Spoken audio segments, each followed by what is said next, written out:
Northern Utah County residents, growth is a term they know all too well. From tech companies bringing their businesses to the booming area to new homes being built. But residents say all that also comes at a cost. On our road to understanding, news specialist Ashley Moser shows us what it's doing to the city's traffic. She's with us in Chopper 5 above it all tonight. Ashley? Well, Dave and Deanie, it's looking backed up as usual here on I-15 near Thanksgiving Point. Let's give you a look here.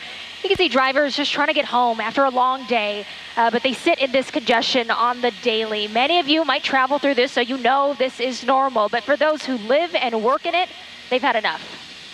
A lot of slowing, Brian, if you're trying to get from Point of the Mountain to downtown. Traffic in Lehi. And we're running a little bit below the speed limit. If it's in the afternoon or in the morning, it's bad. Trying to get on the freeway right there is ridiculous. You're going to hit those delays. That's a solid slowdown. For some, it's unbearable. I think you're asking the wrong person. I have a lot of road rage. For others, getting home in time for dinner, almost impossible. If somebody breaks down or there's an accident, you're stuck. And there's really nowhere to go. You're still crawling along southbound I-15. It's a problem the city is well aware of. I mean, there's complaints. It's growing pains in Lehi. Chris Condi with the Lehi City Council says there's no doubt this congestion has taken a toll on his community's way of life. The amount of time that it takes to get from their home to the freeway entrance. He says there's a lack of options for many to get from point A to point B. The areas of concern, busy I-15 when people are heading to work and coming back home. And also just the east-west connections are smaller and starting to fail. But how did this once small town get to this point? Chris says it was in 2000 when tech companies started moving in. Lehi was just an attractive option for them. Housing became attractive.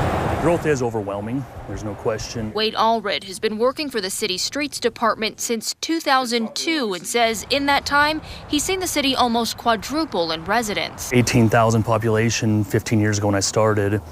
You know, we're upwards to 65,000 now. It's no secret, everybody wants to live in Lehi City. He likens the growth to drinking out of a fire hose. Keeping up is something the city strives for, but he says expanding the roadways come with time. Because if you build a 5-lane highway that goes to a 30-lot subdivision, people say what a waste.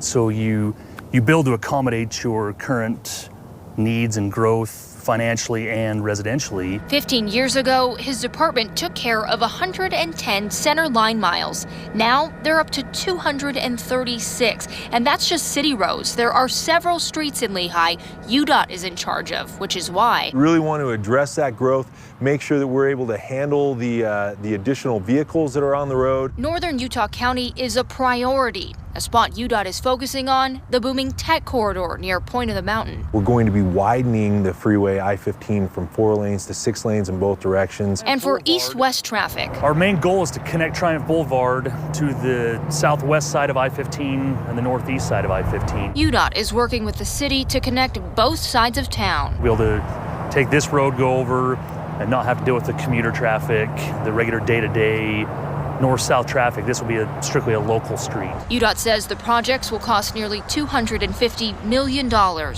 small price to pay to alleviate the growing congestion. It's an investment into not just Lehi, but several areas throughout Utah, and it can help us as a state as well.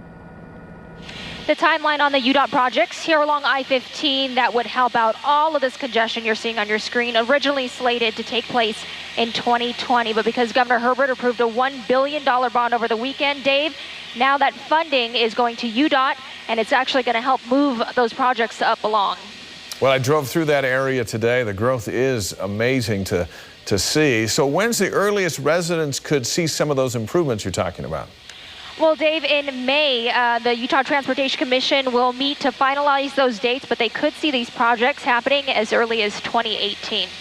Ashley Moser in Chopper 5 above the road to understanding. Thanks, Ashley. Our road continues tomorrow, taking us to Camas and Tooele to talk to residents living there about the main issues they are facing. And of course, we want you to join the conversation about life in your area. You can do that by clicking on the Road to Understanding link on KSL.com. Next, getting